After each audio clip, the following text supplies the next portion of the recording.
There's a particular moment that every Chicago sports fan who lived through 1987 remembers. Not because of the game, but because of what suddenly replaced it.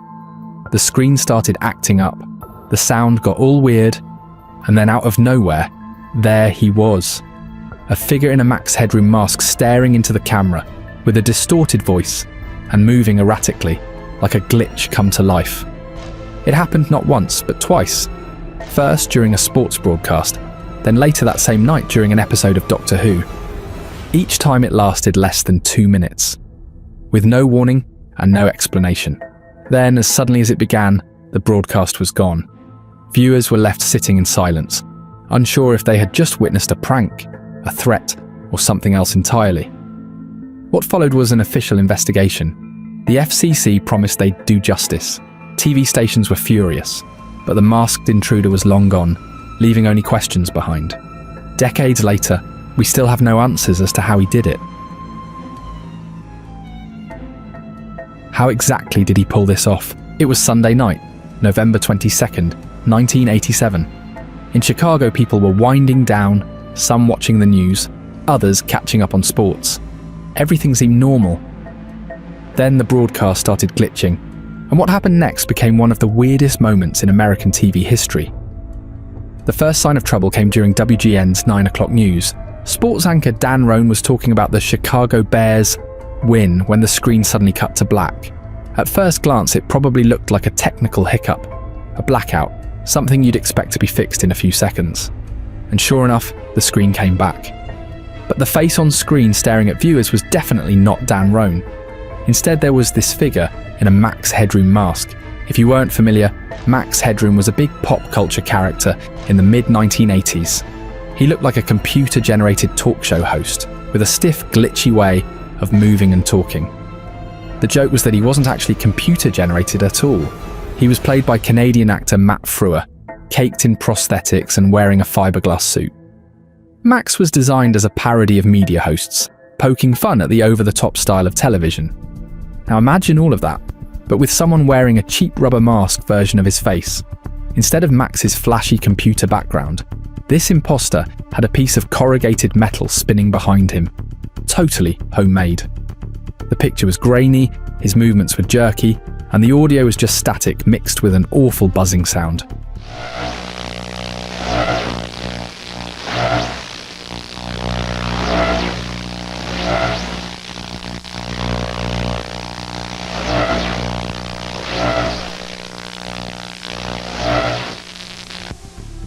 I have to admit, if I'd been sitting at home watching, I would have been completely thrown off. Was this part of the broadcast? Was WGN testing out some odd visual? Or was it some sort of joke? The truth was, nobody knew what they were looking at. The interruption lasted only about half a minute. Behind the scenes, WGN's engineers were on top of the situation. They changed the frequency between the studio and the transmitter, and that cut the intruder off. Just like that, the news returned. Dan Roan was back on camera, but he looked confused, maybe even a little embarrassed. He joked that maybe the computer that sometimes ran parts of the newscast had taken over, but his tone gave away the truth. He didn't know what had just happened. Nobody did. Chicago viewers were calling friends, asking if they had seen the same thing, some laughing nervously, others actually scared. A few even thought it was a commercial gone wrong. Engineers searched the station for a possible insider messing with equipment, but there were no signs of tampering, no faulty gear, no clear explanation. It might have ended there, a weird blip that viewers would tell their friends about and laugh over. But later that night, the figure in the Max Headroom mask came back. This time the intrusion struck PBS affiliate WTTW, right around 11:15 p.m. Viewers were watching a rerun of Doctor Who, the episode Horror at Fang Rock. The title was fitting because what broke in next was very unsettling. The masked figure had returned on screen, but this time there was sound.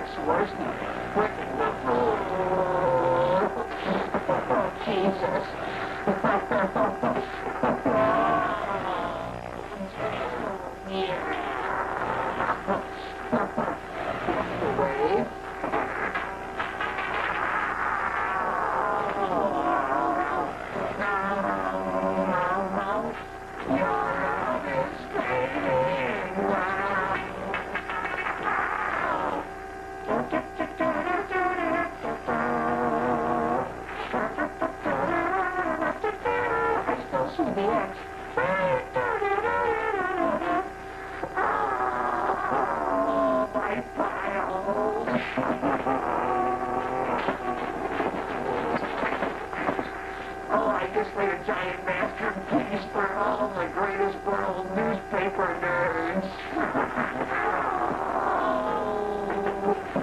My brother is wearing the other one. But it's not. That's what you got to put my time.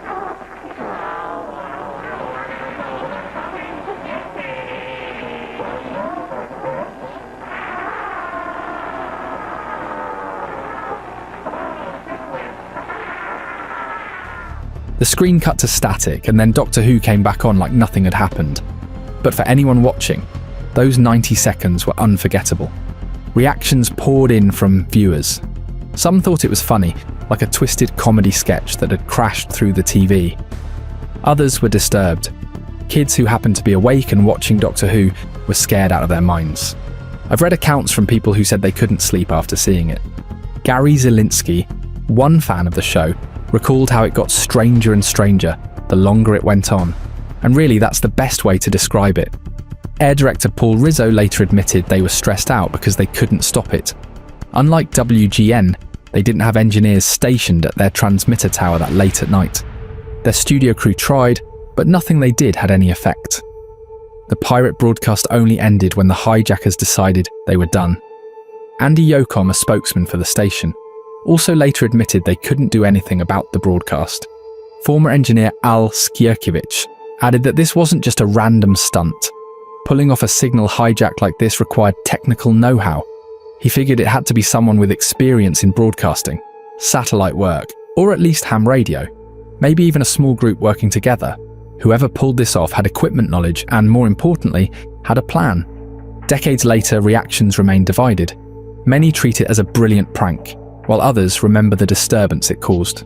Honestly, if I'd been tuned into Doctor Who that night, and the broadcast suddenly shifted to a masked figure rambling at the camera, I doubt I'd ever forget it. Sure enough, the people who experienced it had a lot to say. When the second intrusion happened, phone calls poured into WTTW. Viewers wanted to know if what they had seen was intentional. Even kids who stayed up late for Doctor Who ended up catching something they probably never forgot. By the next morning, it wasn't just Chicago talking about it. The CBS Evening News ran a segment on the hijack, which meant the whole country knew that someone had hijacked a major city's TV signal and gotten away with it. How could anyone break into a television broadcast that easily? Both the FCC and the FBI launched investigations. You'd think a federal crime like this would be solved quickly, but nothing about it turned out to be simple. The Max Headroom hack often gets lumped in with other famous signal intrusions, but when you look closely, it's on a whole different level. Take Captain Midnight, for example. Back in 1986, an angry satellite engineer hijacked HBO's feed to protest rising subscription costs. His interruption wasn't subtle. He plastered a block of text on screen, complete with his chosen handle, Captain Midnight. Investigators had a clear direction: the font style, the equipment required, and eventually, the fact that it lined up with a real disgruntled insider. Within weeks, they traced it back to John R. McDougall, a Florida satellite dealer who also worked as an engineer. He'd used a huge satellite dish at his workplace after hours, and once authorities matched the signal strength and location, the case was practically solved. Then there was the Playboy channel hack in 1987, where viewers suddenly saw a message about morals appear during adult programming. Again, it was text on a screen. Investigators could analyse the format, narrow down the type of equipment, and figure out who had the means and motive. In that case, the culprit turned out to be Thomas Haney, a satellite engineer who actually worked for the Christian Broadcasting Network. He was caught and eventually convicted, which just proves how quickly authorities could close in when the intruder leaves behind clear, traceable clues. Not the Max Headroom. There was no text or signature and no easy way to track it. Just a guy in a rubber mask, some makeshift props and static that scrambled the broadcast. The tech he used has never been pinned down, which is exactly why the Max Headroom hijack remains a mystery decades later. Tracking down a rogue microwave transmission in the late 80s was harder than it sounds. Digital forensics barely existed. Without modern tools, investigators were practically guessing. Dr. Michael Marcus, the FCC's lead man on the case, later said the equipment might have cost only a few $1,000s, nothing impossible for a hobbyist. He guessed the signal came from the northern side of the city, maybe a warehouse or a tall apartment. But a hunch wasn't enough. Without probable cause for a warrant, the trail stopped cold. I sometimes wonder what it must have felt like for the investigators, chasing a signal that seemed to vanish into thin air. They knew someone had pulled it off, but they had no way to prove who. And to make it worse, the case wasn't treated like a top priority. Nobody was injured, no towers were destroyed, and the TV stations bounced back without losing millions of dollars. So the agencies didn't throw everything they had at it. 5 years later, in 1992, the statute of limitations expired. That meant the culprits could have walked into an FCC office and confessed, and nothing could be done to them. But no one ever did. That's part of what makes this story so strange. Usually when someone pulls off a stunt this wild, they brag about it later. They want the credit. They want their name tied to the moment. But not in this case. Journalists loved the story, and they still do. The Max Headroom intrusion is often called television's most infamous hack, and it's easy to see why. There's also the theory that the broadcast wasn't intended for the public at all, but for a very specific audience. Supporters of this idea point to the strangeness of the references, the oddball dialogue, and the seemingly disjointed props. Maybe the nonsense wasn't nonsense at all. Maybe it was coded language aimed at a particular group who would immediately recognize what was being said. Some compare it to a spy signal, the kind of hidden in plain sight communication that only the intended recipients could decode, while everyone else saw only gibberish. If so, the whole thing starts to look less like a joke and more like a secret transmission dressed up as nonsense. There's also the opposite theory. What if the whole point was to unsettle the public? Breaking into such a normal, predictable broadcast sent a simple message. Your screen isn't as secure as you think. For some, that disruption was the statement itself. On the technical side, some argue the hijack was way beyond a prank. Back then, it would have taken real expertise to hit the timing, knock out a major station's signal, and do it twice, in a single night without leaving a trail. That kind of precision suggests insider knowledge, or professional tools, not just a couple of hobbyists. To really get why anyone would go to all that trouble, you have to look at who Max Headroom was in the first place. Max wasn't even real to begin with. He was sold as the world's first computer-generated TV host. But behind the stiff movements and glitchy stutters was actor Matt Frewer in heavy prosthetics. The whole point of the character was to parody the plastic, over-smiling TV personalities of the 1980s, the kind of guys who tried to act young and hip, but were always just a little out of touch. He was sarcastic, awkward, and a little unnerving. Max Headroom was already a critique of television's grip on culture, and the hacker only twisted that knife deeper. The cheap mask and spinning metal warped Max into something new. Instead of a goofy TV character, he came across like a corrupted transmission, a glitch bleeding through from the future. A couple of viewers described it as if they were watching a scrambled warning from the future. And it wasn't just about the creep factor. Remember, the Max Headroom character came from a TV movie called 20 Minutes Into the Future. The whole thing was set in a world ruled by television networks, where entertainment was basically the law. The fact that a hacker used that exact character to hijack Chicago airwaves made it feel less like a prank and more like an inside joke about media control. Almost like the character itself had escaped the screen and was rebelling against the system that created him. During the second broadcast, the intruder picked up a Pepsi can while mocking Coca-Cola's "Catch the Wave" slogan, which the real Max Headroom used in ads. If that wasn't a jab at corporate consumerism, I don't know what was. Then some people started calling it the first digital haunting, an AI-like figure breaking free, floating through broadcast signals, and reminding us that technology isn't always as safe or predictable as we'd like. I have to admit, the idea of Max Headroom being one of the earliest symbols of the uncanny valley is pretty fascinating. The original character was already unsettling, somewhere between man and machine, and when you throw that into a real-world broadcast hijack, it's not surprising that people turned it into folklore. A media producer, Nate Nelson, once pointed out that TV had a kind of sheen to it.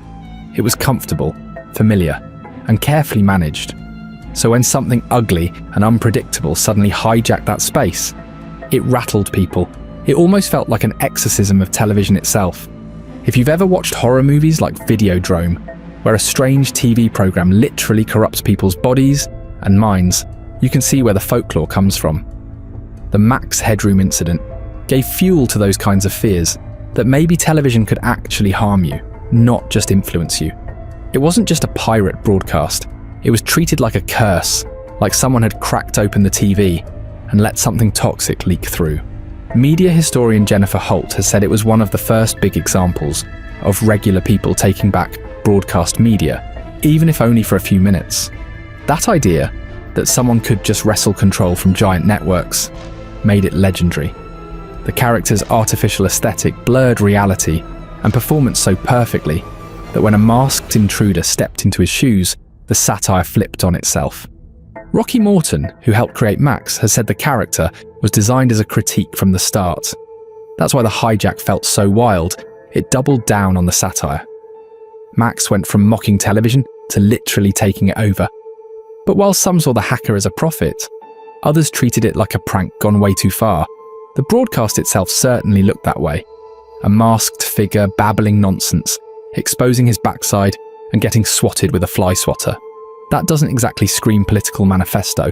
Plenty of people online lean into that explanation. One Reddit user summed it up as casual night for some college kids. Maybe drunk, maybe just cocky, trying to show off. According to them, there was no deep meaning, no hidden message, just random nonsense because the hijackers never thought they'd actually get away with it. In their mind, the second intrusion on WTTW was supposed to be cut off quickly, like the first one on WGN.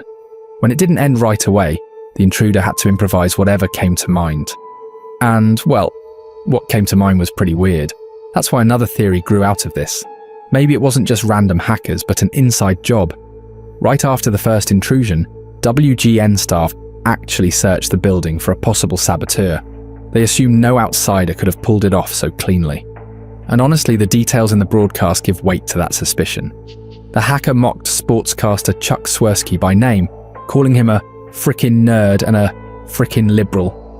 They made fun of WGN's slogan, "World's Greatest Newspaper." These were oddly specific targets.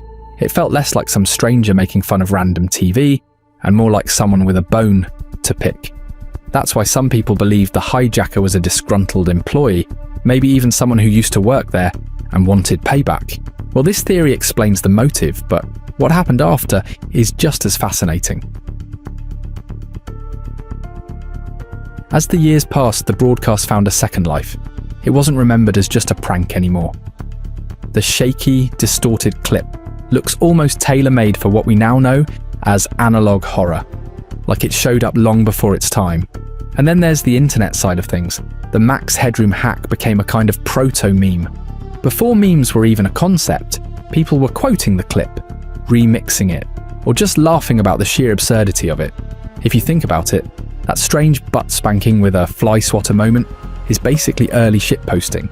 It also became a kind of symbol for hackers and DIY tech culture. Movies and video games started leaning into that aesthetic, with glitchy, neon-soaked visuals and mysterious figures who could hijack screens at will. A lot of people point to Cyberpunk as the obvious influence, but the Max Headroom hack gave it a real-world case to pull from. Broadcast Signal Intrusion, the 2021 film, is basically a psychological horror riff on this exact story. It runs with the idea that hidden signals might carry disturbing secrets, which is honestly not far off from how people still dissect the original tape frame by frame, convinced there's a message buried in there. The cultural references kept piling up. Eminem dropped a Max Headroom nod in his Rap God music video. Podcasts and documentaries all keep circling back to this story. Every time new generations discover it, the fascination starts up again. It's kind of funny to think about a 30-second act of chaos turning into decades of analysis and pop culture callbacks, but here we are. I think what really sealed its legacy was how different it felt compared to digital hacks that came later. Online breaches usually hit headlines for a day or two and then fade. But this stayed. Maybe because TV at the time was sacred ground. Television felt untouchable, like a trusted voice in your living room. For someone to hijack that, even briefly, broke the illusion in a way that stuck with people. Cultural historians have called it one of the first times someone outside the system reclaimed broadcast media, even if just for a moment. That alone gave it weight beyond the prank vibe. For a lot of viewers, the event permanently cracked the trust they had in TV. It was a reminder that the so-called gatekeepers weren't as invincible as they seemed.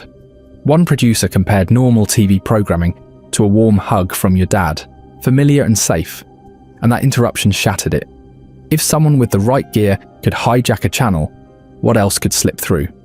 Some security experts at the time treated it as a wake-up call, beefing up protections with encrypted microwave links and more monitoring systems. But honestly, the damage was already done. Naturally, plenty of people weren't convinced by the more dramatic takes floating around. While plenty of people suspected a larger conspiracy or just an accident, the FCC and FBI didn't bother with speculation. They immediately classified it as a federal crime and launched an investigation. They knew right away that someone had gone out of their way to hijack those airwaves. At the time, penalties included hefty fines and even prison, so it was not something brushed off as a prank by the people in charge.